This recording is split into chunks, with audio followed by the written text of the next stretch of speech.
Hello, dear fans, friends, and subscribers. This is your host Ram once again with you on the Cricket Happening Show. This on a Wednesday, and what a New Zealand! But this victory that New Zealand had in the Boxing Day Test match was something that they had to really work hard. And the match got as tense, and I thought the Pakistani batsmen put up a wonderful show there, where they really tried to draw the match. Everyone contributed, so that was very good. There was a real commitment on the part of the Pakistan team, which was good to see. And they were there almost. They were there with just 4 point, I think 4 overs remaining. That was the time the last wicket went, and finally the Pakistan were bowled out for 277, thus result New Zealand. But if you look at the win for New Zealand, I would say it is a moral victory for Pakistan as well, because the way they defied the New Zealand bowlers, especially the bat of Fawad Alam, making a comeback. As I already said, he's a comeback man for Pakistan. But yesterday he got his second century after a span of 12 years. Can you believe it? I mean, he has not been in the Pakistan team. He has been in and out of the. I mean, he has been. I mean, he's like a sort of a he's in the team, then he goes out of the team, then goes and scores heavily in Pakistan. Not in favor of the selectors. Once again comes in. Once again plays well in the domestic trophy. It's a very sad situation, but nevertheless, I'm very happy for him that yesterday Fawad Alam really showed what a wonderful batsman he is. I mean, he might have an unorthodox batting stance, which probably would compare to the former West Indian batsman Shivnarine Chandrapal.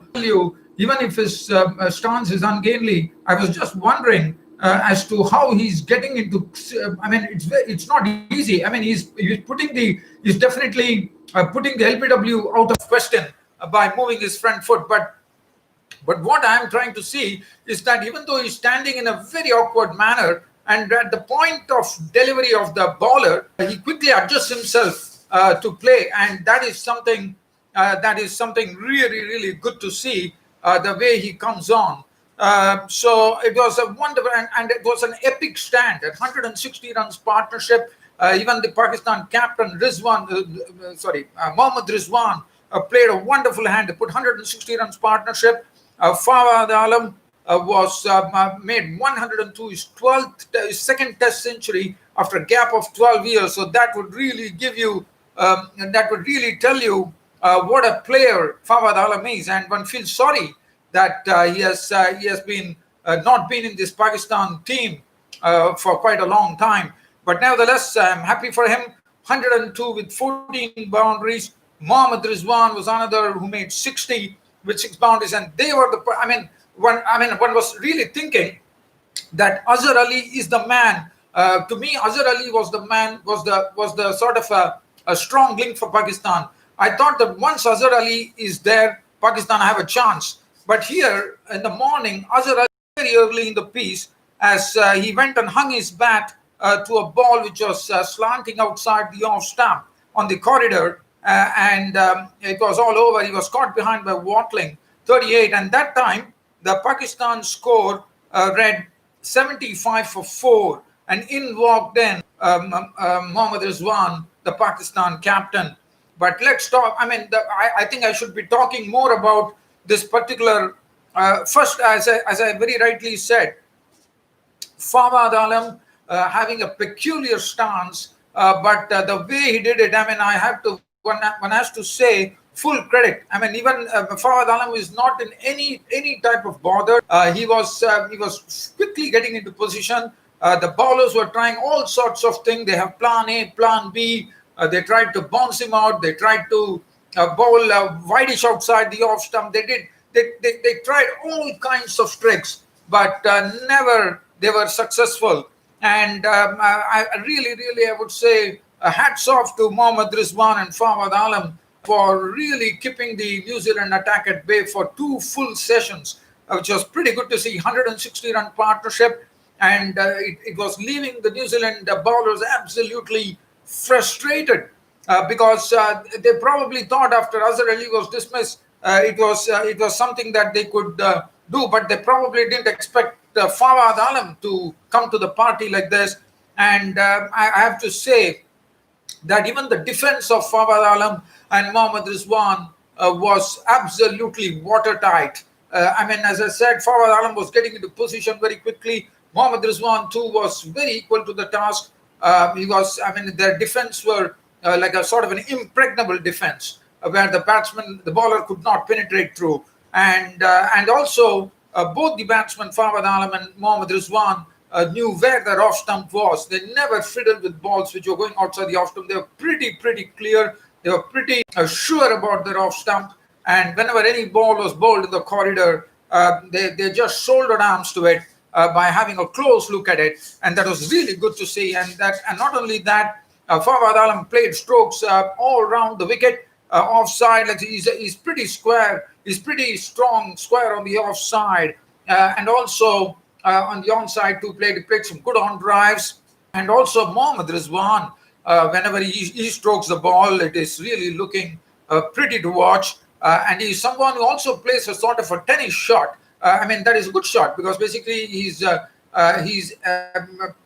making sure the ball is not going to the air. He's actually playing a sort of a forehand shot like a tennis player, where he hits the ball onto the ground and it's spread towards the boundary. So definitely I think Fawad Alam is the best thing to happen now for them. He looks, as I said, I don't see any flaws in him. As I said, the bowlers tried all sorts of tricks. Nothing was coming, and it was leaving the New Zealand bowlers absolutely frustrated. And why not? Definitely, as I said, full credit to them. And whenever Mohammad Rizwan also played strokes, it was pretty beautiful to watch down the ground, or sometimes playing the cut shot or the pull shot. Both of them played the cut shot and the pull shot. And really, I'm telling you that it was leaving them frustrated. But then finally, it was Jamieson who provided them the breakthrough, and that too in the final session. The talk was going on with 158 runs required for victory, and with Fahim Ashraf still in the locker to come. Probably Pakistan would be challenging the 373. I was also thinking that it was a game on right now, but definitely only in the final session. And also, let's talk about this too. Initially when Mohammad Rizwan and Fawad Alam were at the crease, it was the old ball which was in operation.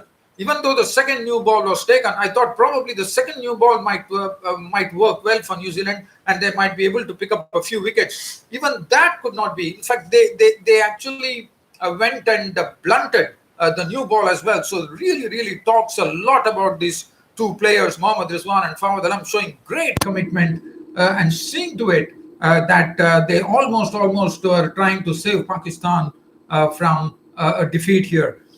So let's talk about the wicket. And finally, after tea, the final session netted a wicket for New Zealand, as the first wicket to go was Mohammad Rizwan. After doing all the hard work, making 60 runs with 6 boundaries, he was LBW to Jameson. Jameson bowling at ball wide of the crease. I thought Mohammad Rizwan was a bit late on the stroke. It went and hit his knee roll. It was pretty quick as well. And that was wicket 5, finally for New Zealand. That was wicket number 5. Mohammad Rizwan gone, LBW bowled Jamieson for 60. And then Fahim Ashraf walked in. Fahim Ashraf and Fawad Alam then continued the scoring as a 160-run partnership came to an end, 244-5 at that stage. And as we all already know, when two good partnerships are going and one partner goes, normally the other also follows. And that's what precisely happened, as we say in cricket. It was the turn of Fawad Alam to lose his wicket. Now let's talk about Neil Wagner. Another heroic deed by Neil Wagner. On his right leg, he has 2 fractures on his toe, on his toes, and this bloke has been going inside, taking injections, coming out, and just for the cause of the team has really toiled there. And one has to say this was something not ordinary at all. It is something exemplary done by Neil Wagner with the fractures. He has come. One can understand he's a left-arm pace bowler, and if he's going to, how much pressure he's going to put on his foot as well. So definitely full credit to Neil Wagner as well. Neil Wagner, this time he decided to go round the wicket to Fawad Alam, and finally that was the best ball. I mean, as you know, Neil Wagner is someone who always bowls the ball short, challenges the batsman, hitting them on the rib cage. And here he was.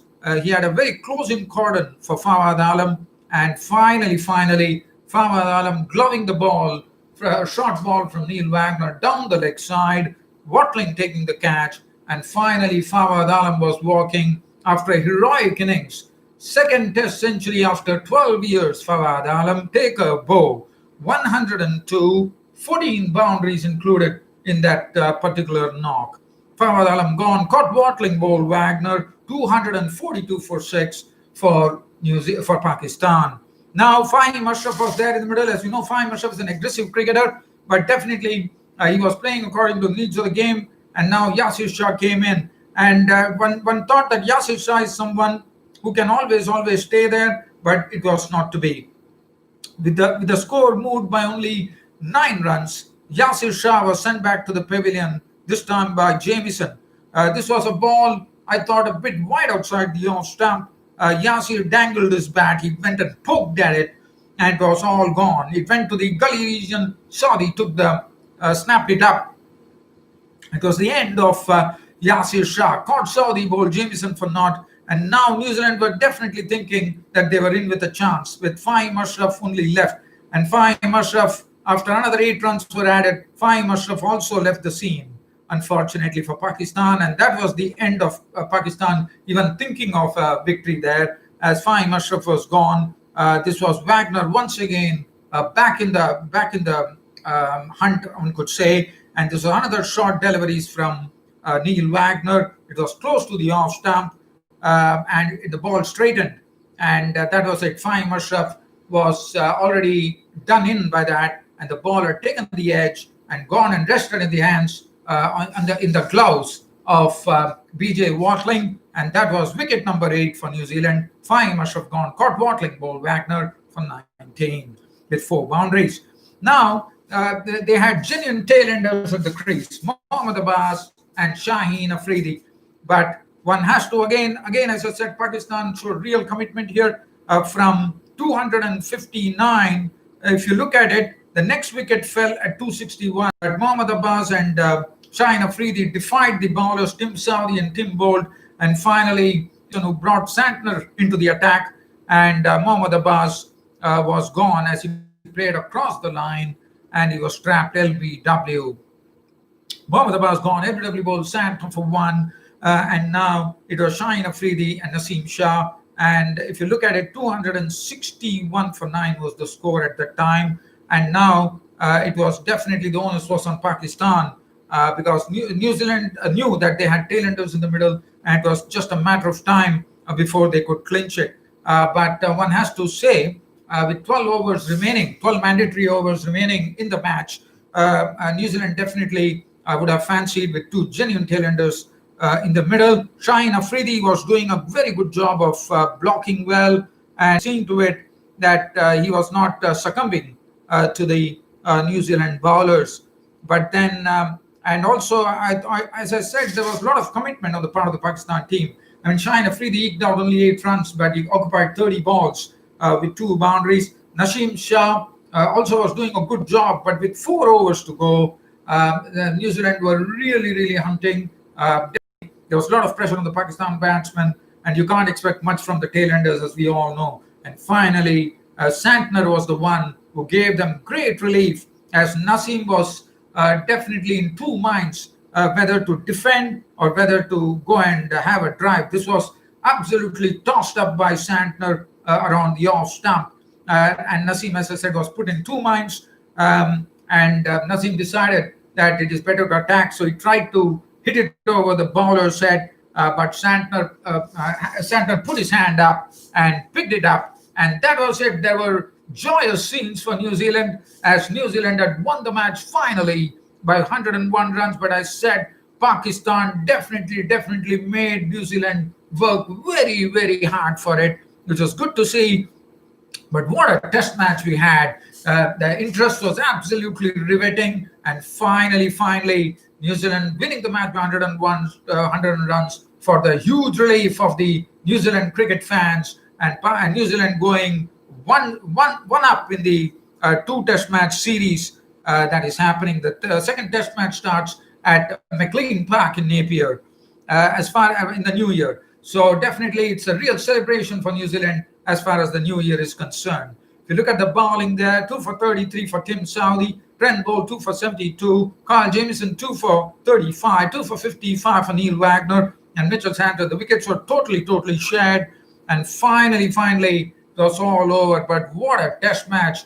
And I think, even though New Zealand won the match, I would give utmost credit to Pakistan for really staging a sort of a real fist fight out there, and almost with 3 or 4 overs to spare, Sri Lanka, Pakistan managed to, not managed, sorry, Pakistan lost the match. So definitely they can take a lot of heart from this. They can take absolute heart from this. Why not? Okay, so that is as far as this particular match is concerned. Now let's have a look at some other cricket news, which is making. Well, it says Sachin Tendulkar has praised Ravichandran Ashwin, but Ravichandran Ashwin for bowling well, and also praised the debutants. Well, that is something. But I would like to talk about one interesting game that happened today in the Big Bash League. The match was between Hobart Hurricanes.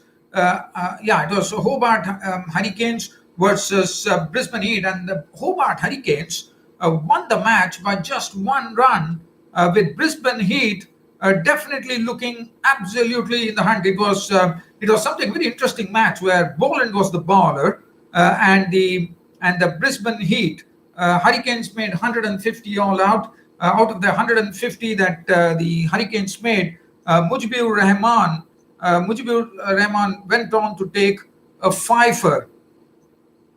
Mujibur Rehman, the multi-talented spinner from Afghanistan, had figures of 4 overs no maiden, 15 runs and 5 wickets, and the Hobart Hurricanes were bowled out for 150. If you look at the principal scorer, that was David Mallon, who was the highest scorer with 39, and then Tim David played in an aggressive manner as he normally does, 36 of 17, 2 fours and 3 sixes included in that.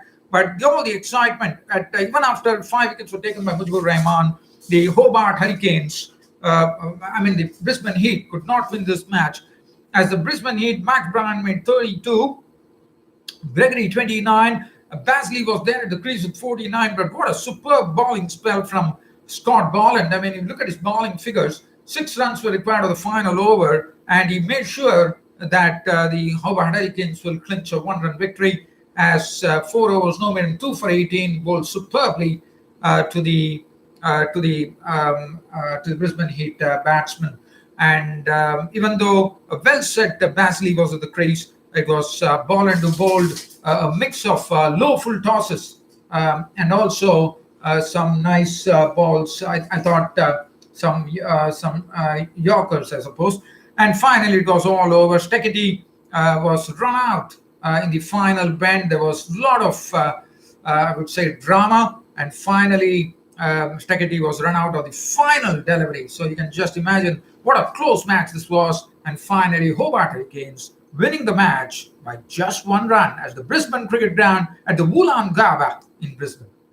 So that is as far as Big Bash is concerned. Now let's have a look at some other cricket news. As far as other cricket news is concerned, I'm just trying to see if there's any other cricket news. Well, the news coming in for the 3rd test between India and Australia in the new year, where Burns, as expected, has been removed from the team, and David Warner and Will Pucovski, the injured Will Pucovski, who should be, in the 3rd test match, one is probably going to see Pucovski in action. So he's back in the test squad, Warner too, but Warner, there still seems a sort of a lingering doubts about Warner's inclusion. Even though he has been included in the 12, it remains to be seen. But if Warner and Pucovski is going to play, then probably it would be Travis Head, whose head will roll out, I suppose, but one has to wait and watch. Other than that, Rohit Sharma is coming out of the thing. He has joined the Indian squad. That's what the end, which is good to see. Well, dear fans and subscribers, but what a match we had, and also some news coming in from South Africa for their second Test match against the Sri Lankans. Buran Hendricks, he will be back into action. The left-arm pace bowler who picked up a fifer against England, as you remember, in the year 2014. He'll be back. Miguel Pretorius has been released. The youngsters, so Rabada will be there. So there's going to be a lot of strength in this South African team. Already they are one up in the Test series as well. So that really makes it very easy for them. Well, dear fans and subscribers, pleasure talking to you on this Cricket Happening show. Hope you all loved it. And with tomorrow being the last day of the of this particular 2020, definitely I will try to see to it whether I will be in a position to actually talk about all the team's performances for the year 2020. But I'm not promising you anything. Depending on what's the cricket news headlines, it will depend on that. So if at all there is not much cricket headlines, not much cricket to talk about, then probably you will be seeing me dwell on the year 2020 in cricket, and hopefully I could really make a good job out of it. Thanks once again for your company, dear fans and subscribers. This is your host Ram signing off this on Wednesday. Thank you.